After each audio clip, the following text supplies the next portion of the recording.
carácter pedagógico, gracias a las ilustraciones y la estupenda presentación que ha hecho, con lo cual apoyamos sus argumentos sólidamente, y también se agradece la conexión con el ponente anterior, lo cual ya vemos que la jornada se va trabando y se va ligando una cosa con otra, ¿no? Bueno, pues entonces, sin más demora, paso a presentar al tercero de nuestros ponentes, que es don José Toribio.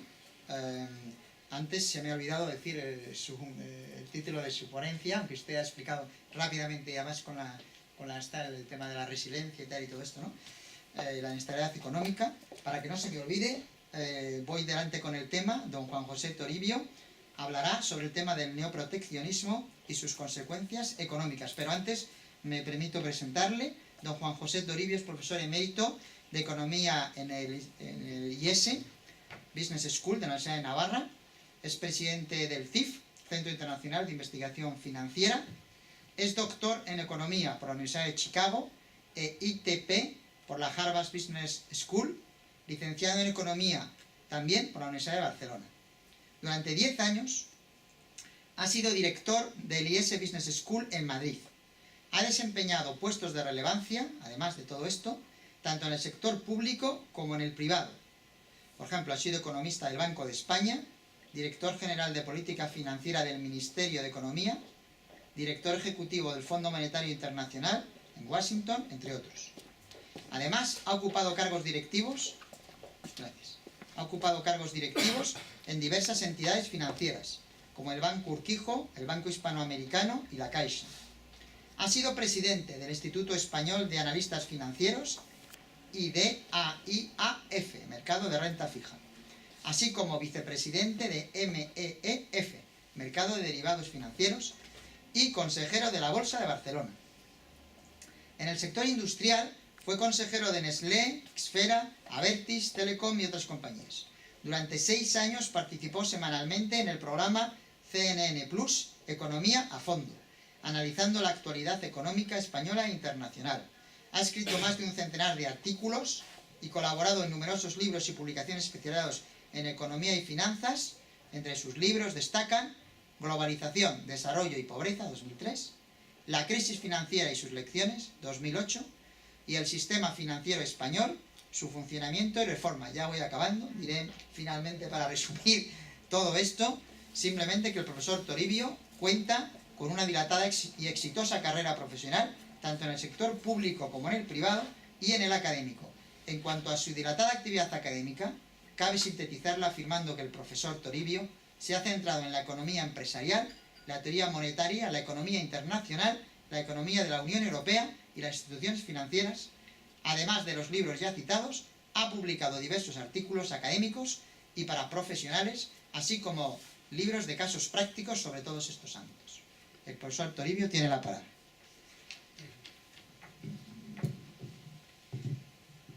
Bueno, muchísimas gracias por esta amabilísima presentación.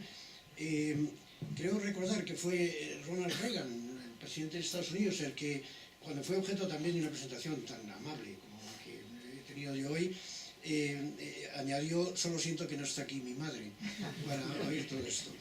Creo que sí, que efectivamente ha sido amabilísima esta presentación. Muchísimas gracias por ello. Muchas gracias también por la invitación a participar en este foro liberal 2018. Muchas gracias a la Asociación de Estudios de Axiología y a su presidente José María Méndez, y finalmente la expresión de mi complacencia por estar con ustedes esta tarde. Debo decir también, y ya termino con el capítulo de agradecimientos, que agradezco mucho las intervenciones que me han hecho, de que me han precedido en el uso de la palabra. Me parece que han sido magníficas y sobre todo que han puesto nuestras neuronas a trabajar en unos momentos en los que esto no suele ocurrir con facilidad, y por tanto pues nos han dejado ya el pensamiento, la máquina del pensamiento en pleno funcionamiento para facilitar lo que yo ahora pueda decir, que no es sino profundizar un poco más o completar un poco lo que se nos ha dicho sobre todo en la primera presentación de Manuel Llamas respecto a los efectos del proteccionismo. No podía ser de otra forma, totalmente de acuerdo con el análisis histórico que nos ha hecho y con el conjunto de principios que ha sentado como base de su análisis en favor del libre comercio. estoy seguro de participar de su visión, que creo un poquito indulgente, de la política comercial de Donald Trump. Me parece que Donald Trump, con su estrategia de America First, efectivamente está tratando de sacar a la superficie en los niveles más profundos del alma norteamericana, que es un alma contradictoria, lo ha sido siempre en lo económico, en el sentido de que ha sido siempre un alma liberal en cuanto al funcionamiento de la economía interna, y un alma proteccionista, extraordinariamente proteccionista frente al exterior. Ya lo era George Washington, lo fue Alexander Hamilton especialmente, y por supuesto que fue también desde Abraham Lincoln hasta el final de la Segunda Guerra Mundial. Pero al término de la Segunda Guerra Mundial fueron los Estados Unidos los que tomaron el liderazgo de la multilateralidad en temas de comercio exterior y de inversión internacional, y los que impulsaron la globalización, y fuimos todos los demás, o muchos de nosotros, quienes con gran complacencia por nuestra parte, pues seguimos ese ejemplo. Un ejemplo que yo creo que Donald Trump está rompiendo en los momentos actuales. Está obviando el papel de los organismos multilaterales, especialmente de la Organización Mundial de Comercio, y recurriendo al bilateralismo con datos proteccionistas contra países concretos como China, México, Alemania, Canadá, la propia Unión Europea en general, con los que los Estados Unidos mantienen un fuerte déficit comercial en bienes y servicios. Yo creo que lo que Trump no reconoce, o se niega a reconocer, es que el déficit norteamericano exterior, que efectivamente existe y es muy importante, es debido al hecho de que hay una gran disparidad entre el ahorro, el volumen de ahorro y el volumen de inversión norteamericana. De manera que el volumen de inversión norteamericana es muy superior al volumen de ahorro, lo cual quiere decir que los Estados Unidos están llevando a cabo desde hace ya muchos años un exceso de gasto interno, y que ese gasto interno se refleja en un déficit exterior de balanza de pagos. También podría quizá pensarse en que la relación de causalidad va en sentido contrario, es decir, que son los flujos exteriores de capital que llegan a los Estados Unidos, atraídos por el propio dinamismo de la economía norteamericana, los que posibilitan ese exceso de gasto interno en consumo, que quiere decir bajo ahorro, y en inversión, que hacen que la balanza de pagos norteamericana sea deficitaria. Pero Donald Trump no lo entiende así. Donald Trump entiende que el déficit exterior norteamericano se debe al comercio injusto aplicado por el resto del mundo, o parte del resto del mundo, al que al parecer hay que castigar con nuevas cuotas y con nuevos aranceles de importación, lo cual es un retorno a las cavernas del mercantilismo. Y siento decirlo así, porque mi intelecto y mi espíritu están normalmente mucho más de acuerdo, por supuesto, con los ideales del Partido Republicano que del Partido Demócrata norteamericano, pero creo que en esto Trump se está equivocando seriamente, y no solo eso, sino que al romper, además, esta referencia de liderazgo que todos encontramos en los Estados Unidos en favor del multilateralismo y la globalización, está abriendo el mundo a los populismos, a los que antes hacía también referencia muy acertadamente Manuel Llamas, y está colocando en una situación de verdadera dificultad a esa parte del mundo del pensamiento liberal que no acaba de entender bien qué es lo que está ocurriendo en este sentido. Yo creo que, por tanto, es hora, con todo esto, de volver a revisitar las ideas fundamentales que apuntan a las ventajas del libre comercio y a denunciar cuáles son los costes del proteccionismo, tal como el pensamiento económico liberal viene exponiendo desde finales del siglo XVIII. Y yo creo que en esa revisitación y esa denuncia podemos, me parece a mí, si queremos ceñirnos al tiempo asignado de 20 minutos, sintetizarla en lo que podrían ser 10 puntos fundamentales, que a modo de bullets quiero presentarles a ustedes como base para la reflexión común y para la discusión. El primero nos recordaría que el comercio internacional no es un juego de suma cero, donde lo que unos pierden lo ganan otros. No es un juego en el cual lo que pierda China o México o Canadá lo van a ganar los Estados Unidos como consecuencia de las restricciones al libre comercio establecido. El comercio internacional es un sistema complejo de relaciones humanas en los que todas las partes implicadas obtienen beneficios evidentes. Puede demostrarse históricamente cómo las etapas de mayor crecimiento de la economía mundial han coincidido con etapas de libertad de movimientos comerciales y cómo, por el contrario, las etapas de recesión han venido siempre acompañadas de restricciones al comercio internacional. ¿Cuál es la dirección de causalidad? La correlación es clarísima. ¿Cuál es la dirección de causalidad? Puede estar menos clara, pero son en gran mayoría los casos en los cuales han sido las restricciones al comercio las que han inducido a la recesión económica, o por lo menos la han agravado, y creo que algo de esto nos ha dicho antes con mucha claridad también Manuel Llamas.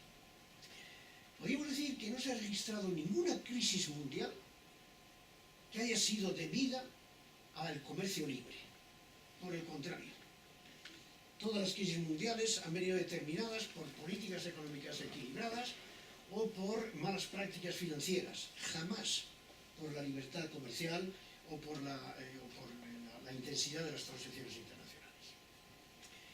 El punto 2 sería recordarles cómo el libre comercio provoca que cada país indefectiblemente termine, cuando es de verdad libre el comercio, termine especializándose en aquello que mejor hace, no en aquello que hace mejor que los demás, sino que de aquello que es capaz de hacer mejor y de su ventaja competitiva es mayor. Y esto ocurre indefectiblemente, aunque eso no sea o no fuera la intención de quienes propiciaron esta libertad comercial. El mundo ha funcionado siempre así, y esta es la base de aquellas tesis expuesta tan brillantemente por David Ricardo en 1917 sobre la ventaja comparativa de los distintos países. Debo decir que esto fue formulado ya en 1817, 130 años antes de que naciera Donald Trump, y que el hecho de que volvamos de nuevo a olvidarnos de elementos tan fundamentales, pues puede querer decir que las grandes ideas académicas no se han difundido con la eficacia que cabría esperar. Número 3. Esa especialización adquirida a través del libre comercio optimiza la asignación de recursos productivos en todo el mundo, facilita la introducción de economías de escala y permite fuertes reducciones en los costes de producción, que es lo que ha pasado históricamente. Y de todo ello se deduce que el mercado global resulta mejor abastecido, con una mayor cantidad, variedad y calidad de bienes y servicios, a unos precios que les hacen más accesibles a un mayor número de personas.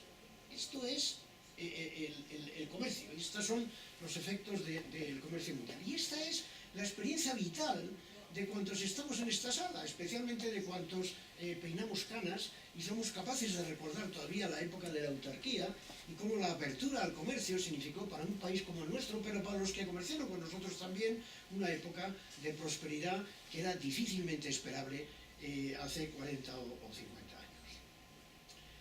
El punto número 4 es que esa reducción de costes, propiciada por la especialización, propiciada a su vez por la libertad de comercio, digo que esa reducción de costes genera un llamado excedente del productor, cada vez mayor, excedente que es la diferencia entre los precios del mercado internacional y los costes marginales de las empresas productoras, hacia las empresas, si quieren ustedes, más prósperas. Pero genera también lo que podemos llamar un excedente del consumidor, que es la diferencia entre lo que todos pagamos por los bienes importados más baratos que los nacionales, si no, no los habríamos importado, la diferencia entre esos precios y lo que hubiéramos estado dispuestos a pagar si nos hubiera pedido un precio mayor.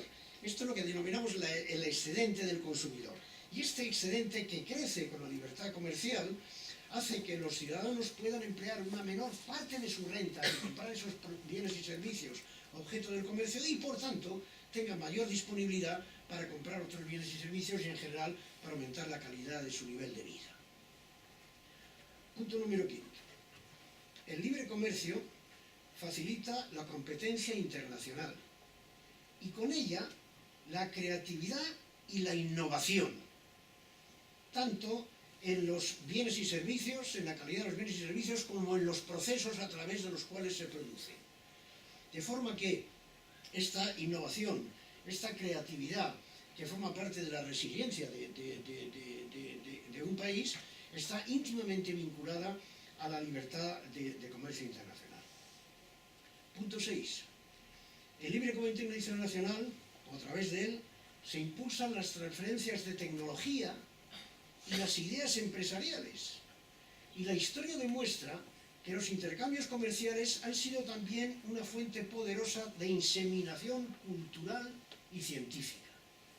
De manera que, a través de la libertad del comercio internacional, la cultura y el conocimiento dejan de ser monopolio de unos pocos, como fueron en el pasado, para ser patrimonio de toda la humanidad, o al menos de una parte creciente, o de círculos geográficos cada vez mayores. Creo que no son necesarios muchos más argumentos para justificar la conveniencia de la libertad de comercio, y que quizá deberíamos dedicar los 4 puntos que nos quedan a lo contrario, que es a ver los inconvenientes del proteccionismo, que están íntimamente vinculados con los anteriores. Es cierto que el proteccionismo arancelario o de cualquier tipo implica una renuncia, al menos parcial, a todas estas ventajas que hemos señalado. Y la teoría económica demuestra claramente que la suma de lo que se pierde cuando se establecen estas restricciones comerciales, de lo que se pierde en el excedente del productor y lo que se pierde en el excedente del consumidor, la suma de todo ello es muy superior a cualquier beneficio que el gobierno pudiera haber obtenido con la recaudación de aranceles o de otras tasas comerciales. De manera que la sociedad en su conjunto sufre una pérdida neta atribuible a la reducción de la eficiencia del sistema, que a su vez está vinculada al establecimiento de restricciones a la libertad comercial. Pero podemos ir bastante más allá, y quizá Donald Trump no lo ha entendido todavía. Ya en los años 70, Larry Shasta, de la Universidad de Chicago, donde tuve el placer de compartir muchas ideas, y Kenneth Clements, que era también de mi curso de la Universidad de Chicago, de Western Australia, analizaron convincentemente efectos inesperados del proteccionismo. En su visión, cualquier restricción a las importaciones incentiva, como no podía ser de otra forma, la producción interna de los bienes protegidos.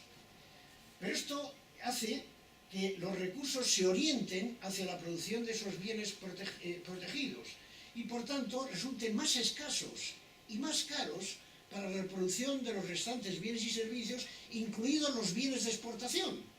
De manera que demostraban Shasta y Clements que una restricción, un arancel a la importación implica en última instancia un impuesto a las exportaciones. Por esta vía tan clara, tan inesperada, pero tan clara, de la reutilización y reasignación de los recursos en el interior del país.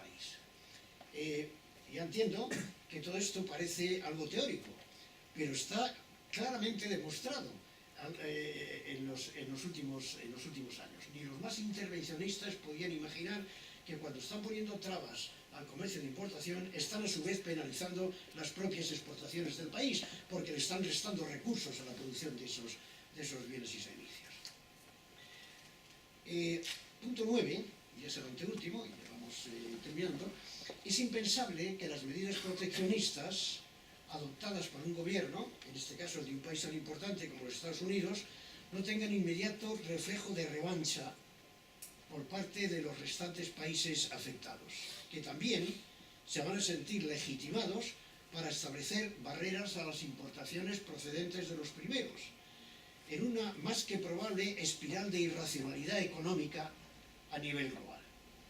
Y así, los aranceles arbitrariamente adoptados por un solo país, en este caso los Estados Unidos, no son solo una cuestión nacional, son un problema sistémico que interrumpe los avances hacia el multilateralismo y deja sin efecto el papel de la Organización Mundial de Comercio y deja sin efecto, sobre todo, el esfuerzo tan importante que hemos aplicado todos en los últimos años en las llamadas rondas comerciales, empezando por la ronda de Ginebra, siguiendo por la Kennedy Round, luego la ronda de Uruguay y últimamente la ronda de Doha, que se nos ha quedado en el camino, pero llevamos 70 años con rondas negociadoras para lograr un multilateralismo que de pronto parece desaparecer por la política de America First de Donald Trump. Y por último, número 10, la administración Trump no parece entender que la globalización ha supuesto ya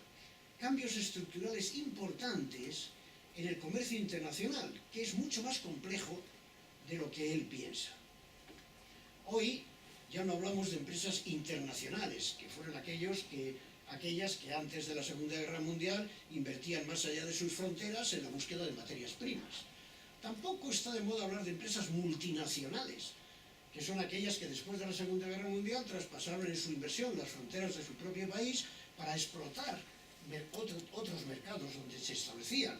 Ahora hablamos más bien de empresas globales o transnacionales, que son aquellas empresas que invierten fuera de su país de origen, las norteamericanas entre ellos, no porque estén interesadas en materias primas del país al que dirigen su inversión, ni porque estén interesadas en explotar el mercado al que dirigen su inversión, sino porque en aquel punto concreto les parece que es más eficiente la generación de la parte de la cadena de valor que la producción total de los bienes y servicios conlleva. Quiero decir con todo ello que como consecuencia de la globalización y de la relocalización industrial se ha incrementado enormemente el comercio de los productos intermedios, no de los bienes y servicios finales, sino de los bienes intermedios. Y esto hace que el comercio internacional sea mucho más complicado. Pero poner trabas al comercio de bienes intermedios significa ponerle una bomba al comercio internacional o a las transacciones internacionales con efectos que son sin duda alguna desconocidos, pero que pueden ser peores de los que esperábamos. La Unión Europea, el 47,5%, es el último dato, de las exportaciones de la Unión Europea son bienes y servicios intermedios.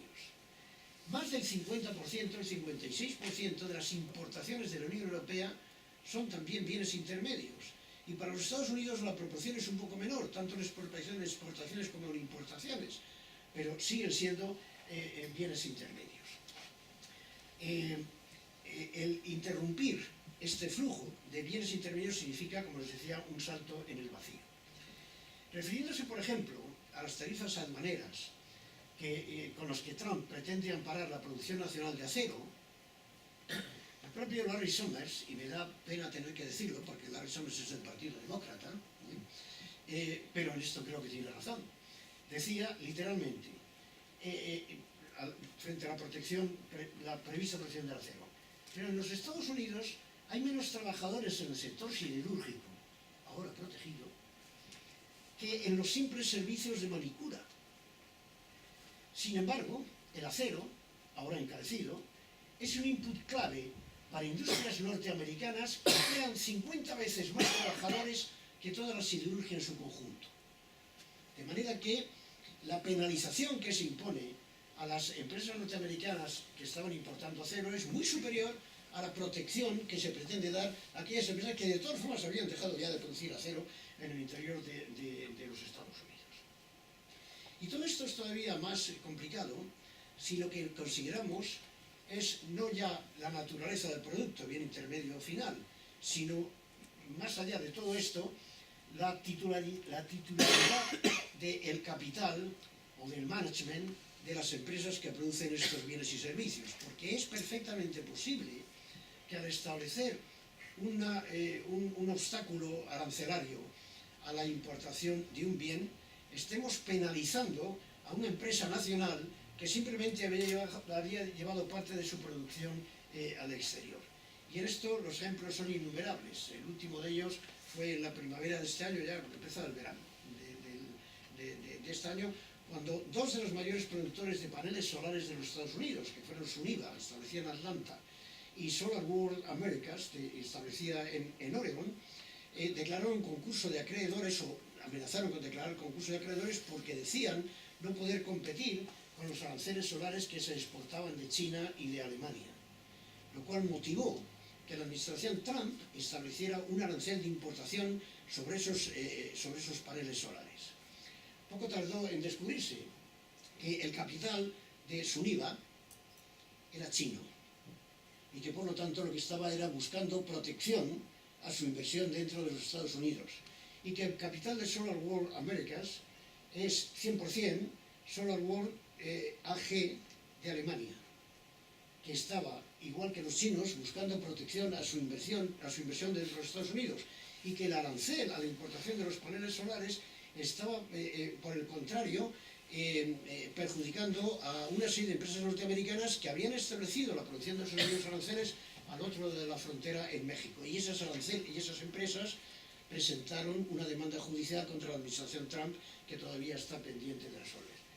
Como indicación de la enorme complejidad que ha alcanzado el comercio internacional y del simplismo que significa pensar que con la simple interrupción, el simple establecimiento de aranceles, vamos a hacer que América first, o que América recupere su grandeza. Puede tener razón Trump, y yo creo que las tiene, y con esto termino, cuando acusa a los chinos del escaso o nulo respeto que los chinos parecen tener hacia la propiedad intelectual, las patentes, el copyright, etc. Sin duda alguna, en eso tiene razón. Y tiene razón también en denunciar a los chinos por los obstáculos que establecen a la inversión de empresas extranjeras, a las cuales en muchos casos obligan a transferir su tecnología si quieren establecerse allí, lo cual es otro obstáculo. Pero abordar esos problemas requiere afrontarlos de cara, no indirectamente mediante aranceles o proteccionismo comercial que tienen, por el contrario, efectos inesperados. Y esto me parece que Trump no está dispuesto. ¿Y por qué no lo está? Y con esto termino. Pues por algo que a mí me viene preocupando seriamente como profesor de una escuela de negocios. Y es que no cabe elevar al ámbito de la política económica muchas de las categorías mentales y de los criterios de actuación más propios de la dirección de empresas. Un país no es una empresa. Puede que Trump, perdón, Manuel, sea negociador, esté intentando negociar como negocias una empresa, pero un país no es así. Los Estados Unidos no compiten con China como la Coca-Cola compite con la Pepsi-Cola. Si mañana la Pepsi-Cola se hundiera, los directivos de Coca-Cola dirían que es una pena, que se parece una pena, pero en el fondo estarían encantados de que eso hubiera ocurrido. Si mañana se hundiera China, los Estados Unidos experimentarían un empobrecimiento sustancial. Porque estamos todos vinculados. Esa es la base del multilateralismo en el que hasta ahora vivíamos, o hacia el que pretendíamos avanzar. Yo creo que esto es parte del problema. Creo que en gran medida la política de comercio exterior de Trump está basada en categorías de negociación comercial empresarial que no son las propias de la economía política. Porque lo cierto es que ninguna economía nacional puede pretender anular a sus rivales sin hacerse daño a sí misma. Y de paso, sin hacer daño al conjunto de la humanidad.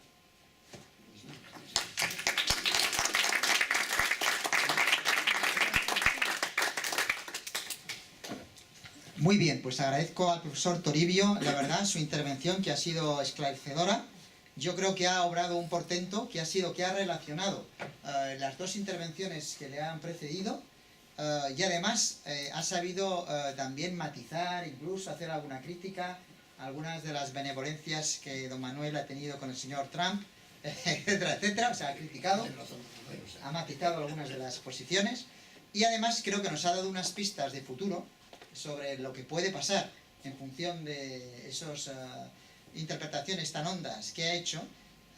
Por supuesto ha criticado también algunas digamos incomprensiones del señor Trump sobre el comercio internacional y la economía a nivel mundial. Bueno, entonces yo creo que tengo muchas cosas que me gustaría comentar, pero también quiero abrir pronto, enseguida, vamos, el turno a cualquiera que quiera sumarse. Para empezar, supongo que los propios presentes en la mesa redonda podrán a su vez matizarse o recíprocamente entre ellos. Yo simplemente resumiría, por hacer un poco también mi labor, que aquí se ha dicho, o sea, yo lo resumiría con dos palabras: comercio y guerra. Lo de la guerra, la verdad, no me lo esperaba tanto, pero creo que ha quedado muy patente. Al principio veníamos con la palabra proteccionismo. Y es curioso que don Manuel ha dicho que comerciar evita la guerra. De lo que estoy convencido también, en el fondo, porque el comercio también implica un conocimiento del otro y una mutualidad, digamos, en la relación. Y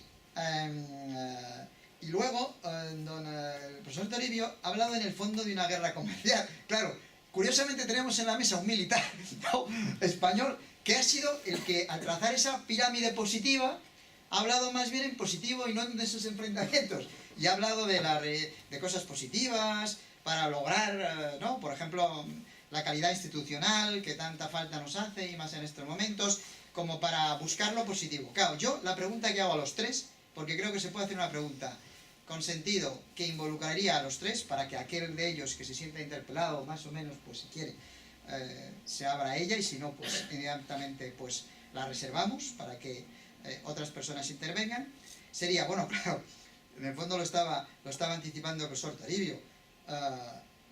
O sea, comerciar evita la guerra, el libre comercio es la solución teórica, en el fondo.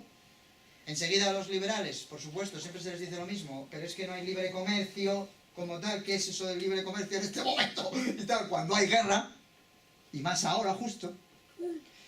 Pero yo quiero ser positivo también, y entonces diría, bueno, si lo que tenemos es que te agreden, el profesor Toribio creo que ha dicho muy anticipatoriamente que cuando a un país se le agrede, estamos hablando de comercial, pero de guerra. Obviamente esos países lo que hacen es defenderse, y entonces atacan, y entonces entramos en una espiral. Él no ha utilizado la palabra espiral, pero ha utilizado una palabra también de que se crea en el fondo, ¿vale?, un dinamismo de agresión, ¿no?, poco favorable. Pero entonces, ¿qué hacemos cuando se está creando ya esa espiral? ¿No? Ahora, ¿qué hacemos?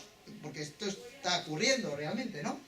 Creemos en el libre comercio, esperamos en el libre comercio, ¿no?, amamos en el libre comercio, por poner las tres virtudes teologales, con mucha razón, porque la libertad evidentemente no es ya solo un valor, sino, como ha explicado muchas veces nuestro presidente de la Sociología, es más que un valor, es una condición previa para cualquier otro valor. Por lo tanto, sin libertad no hay futuro ninguno. Pero es que estamos ya un poco metidos en esta especie de dinamismo agresivo, con los chinos también de por medio, unos y otros. Y encima tenemos también gente que hace trampas. Y luego tenemos gente que tiene equipos, que tiene espionaje industrial a otras naciones, roban la información. O sea, esto es una guerra comercial en toda regla. Y hay gente muy inteligente, muy poderosa, intentando ganar esa guerra.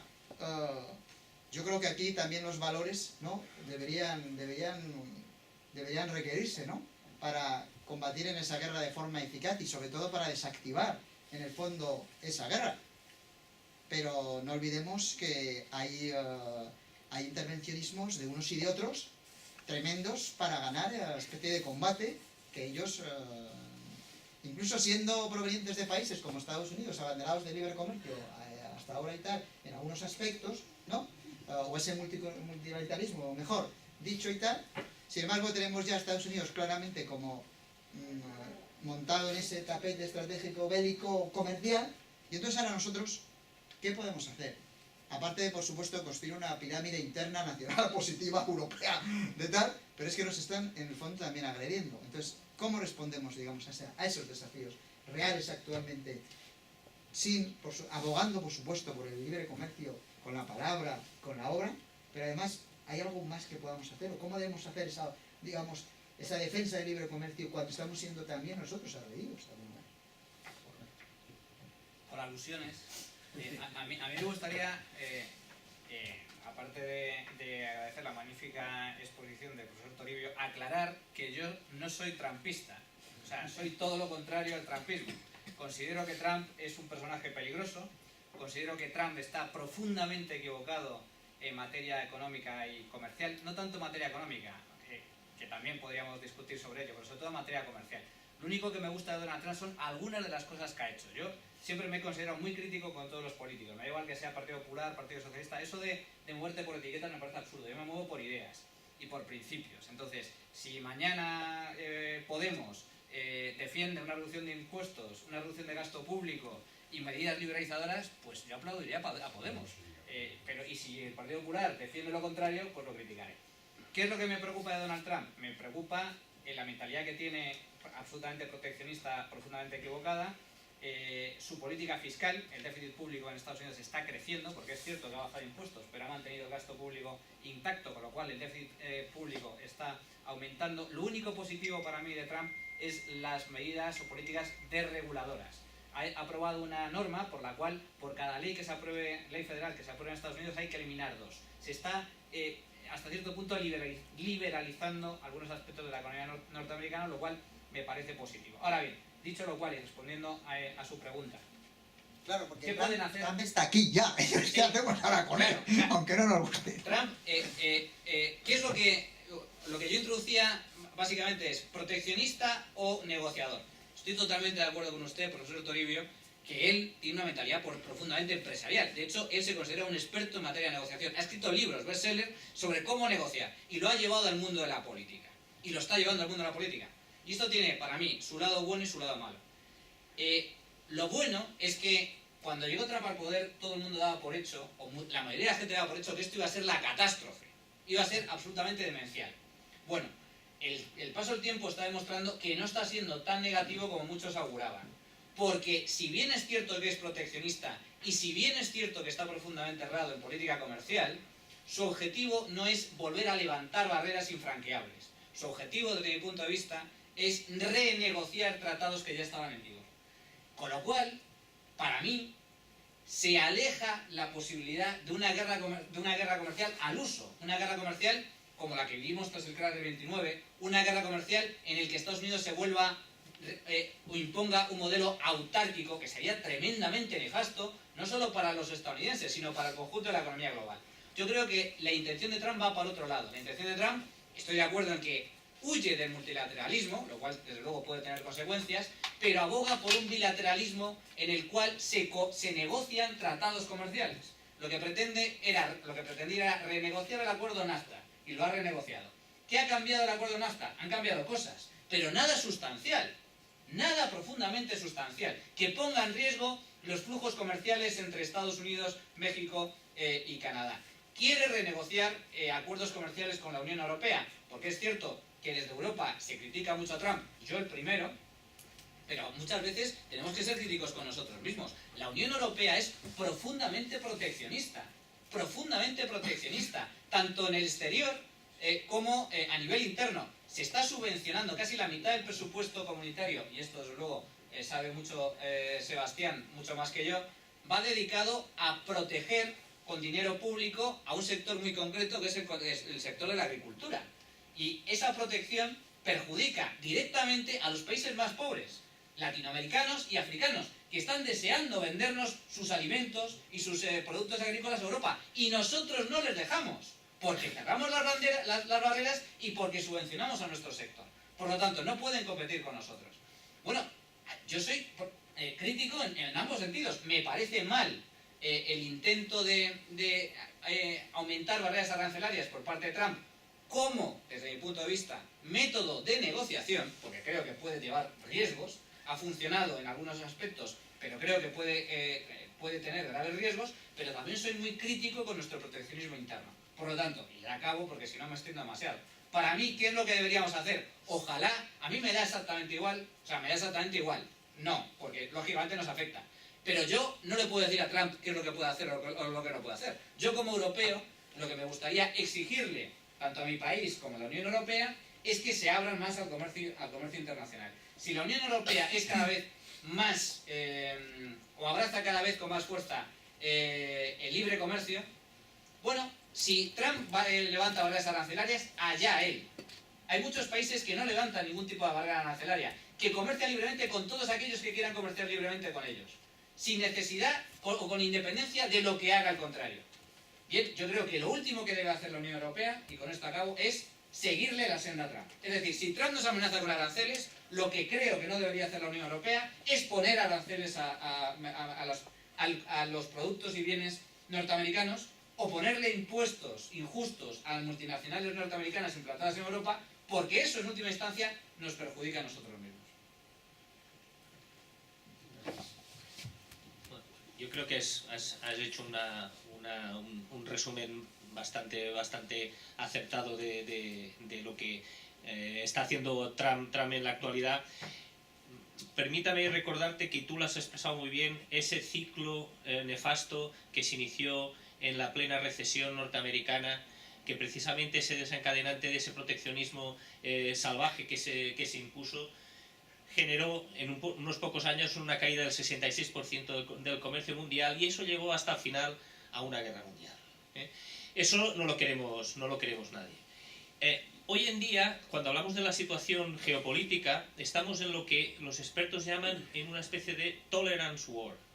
Es decir, tenemos una serie de grandes países con mucha potencia que están tentando las fronteras del multilateralismo y las fronteras de las organizaciones internacionales. A ver hasta dónde llegamos. A ver si pongo un poco para aquí cómo reacciona. Y lo hemos visto con China, lo hemos visto con Rusia, lo hemos visto con Irán, y lo estamos viendo también, ¿por qué no decirlo?, con Estados Unidos. Es decir, contra eso yo estoy completamente de acuerdo con lo que dice Manuel. El entrar en represalias es completamente contraproducente, y lo que nos va a llevar es a una espiral en la que todos perdemos. Es un lose-lose en toda regla. Yo, coherente con lo que...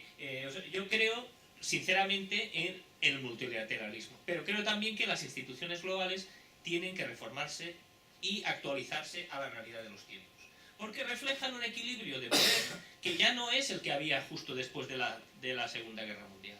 Ahora han entrado países emergentes donde las grandes tendencias globales ya se hacen en el este. El crecimiento, la riqueza, la tecnología, la investigación y el desarrollo se ha movido del oeste hacia el este. Y hemos de darle también a esos países que están creciendo su papel en las instituciones globales. Si no, entramos en lo que estamos ahora, en un tira y afloja, unas tensiones cada vez crecientes, que en un momento dado, si nos pasamos de la raya, pues por la propia lógica de la estrategia política, pues nos pueden llevar a caminos realmente peligrosos. Por lo tanto, yo soy un fervoroso defensor de que instituciones como la Organización de las Naciones Unidas, como el Fondo Monetario Internacional, como el Banco Mundial, como la propia Unión Europea, den un paso adelante y se adapten a las nuevas realidades del mundo actual. Y eso significa cambios importantes en su manera de hacer las cosas, como se han hecho hasta ahora. Sí. Bueno, yo coincido con la inmensa mayoría de lo que se ha dicho aquí, sin duda alguna, que además se ha dicho muy bien. Déjame decirte, Manuel, de todas formas, yo creo que Trump está haciendo algo más que simplemente renegociar tratados comerciales. Él se ha retirado del Trans-Pacific, se ha retirado y no ha renegociado nada, cuando ya estábamos a punto de iniciar, y parecía que iba en serio lo del Transatlantic TTIP, el Transatlantic Trade and Investment Partnership.